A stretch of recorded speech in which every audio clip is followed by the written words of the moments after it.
Greetings, students and viewers out there.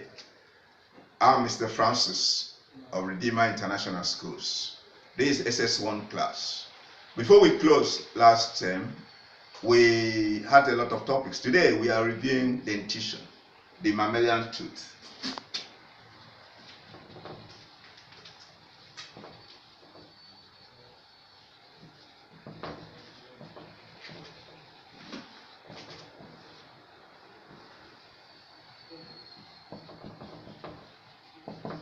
What is dentition? Dentition is the number, arrangement, and conformation of teeth in the mouth.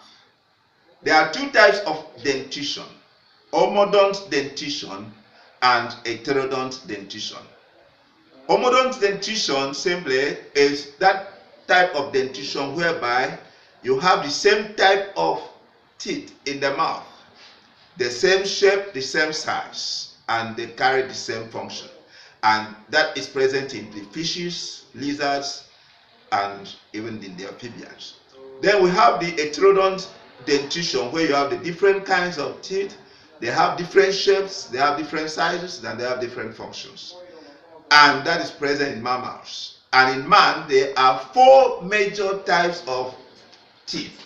You have the incisors, the canines, the premolars, and the molars. The incisors are flat, chisel-shaped, and they are for cutting of food into pieces. And then the canines are pointed, sharp, and then they are for tearing of flesh. And then the premolars and the molars have rich surfaces for grinding and chewing of food. In man, there are two sets of teeth. We have the milk set, that is the milk teeth, and the permanent teeth. The milk teeth are those present in the young ones, and then the permanent teeth are those present in the adult. And then you can differentiate it. In the case of the milk teeth, you have three types of teeth. You have the incisors, the canines, and the premolars. Whilst in the case of the permanent teeth, you have the four types of teeth. That is the incisors, the canines, the premolars, and the molars. Structurally, the teeth, or let's take the structure of the tooth. The tooth has three major parts. The tooth is divided into the crown, the neck, and the roots. The crown is that part of the tooth that is above the gum. The root is that part of the tooth that is embedded in the gum, while the neck is the junction between the crown and the root. Let me illustrate it diagrammatically. Externally, the tooth is made up of the enamel, which is the hard surface, the hard non-living part of the tooth made up of calcium salts, and it protects the dentine as well as the gum, as well as the pulp, cavity, and it forms the hard biting surface. It forms the hard biting surface, and then from there you have the dentine,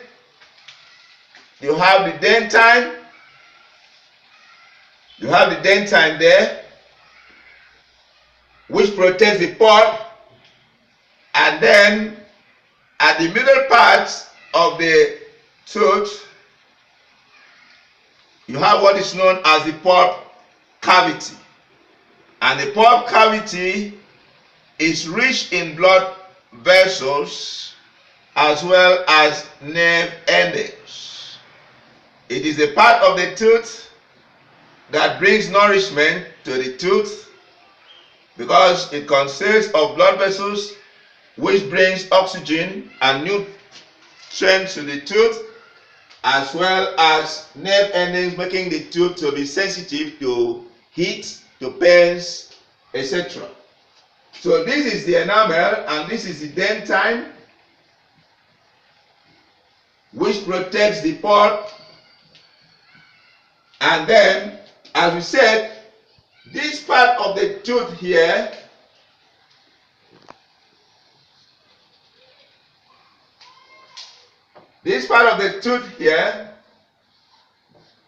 is known as the crown, and then the part of the tooth here that's within the jaw is known as the root, and in between is known as the neck. It's known as the neck. Then we have within the root, the tooth is covered by another bony substance which is known as the cement. This is the cement there.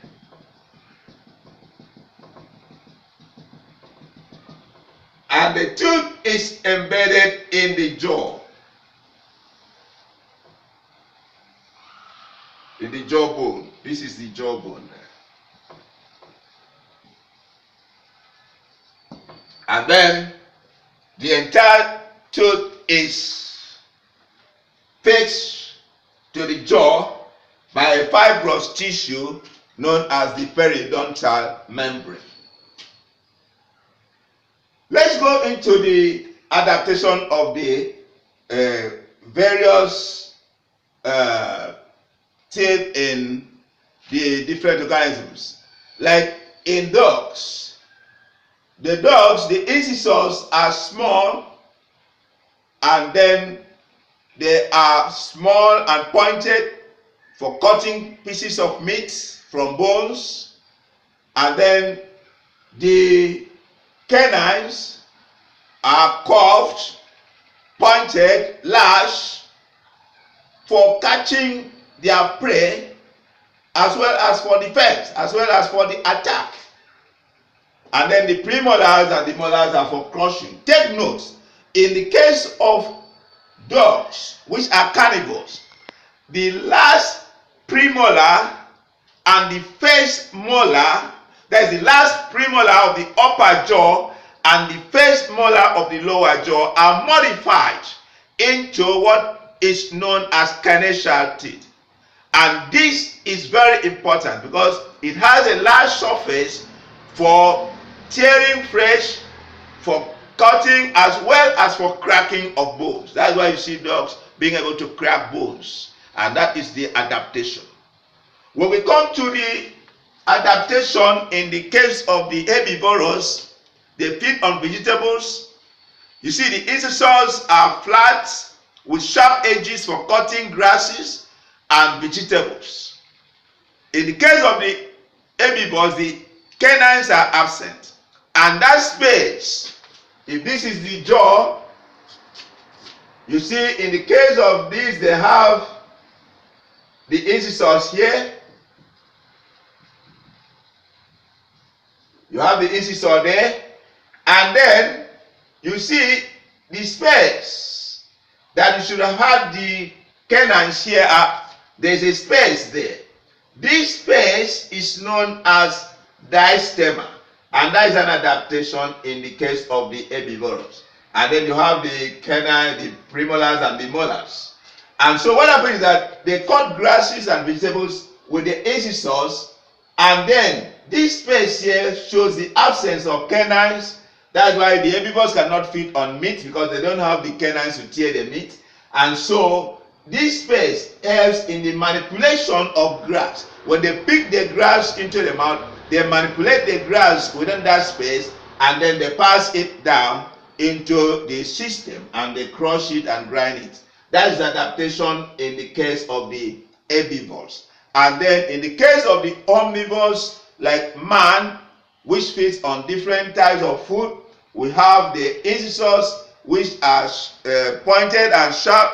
They are flat surface to cut the food, and then we have the canines are blunt, pointed for tearing the flesh, and when we have the premolars and the molars, which have strong cups, rich surfaces for grinding and then chewing of the food.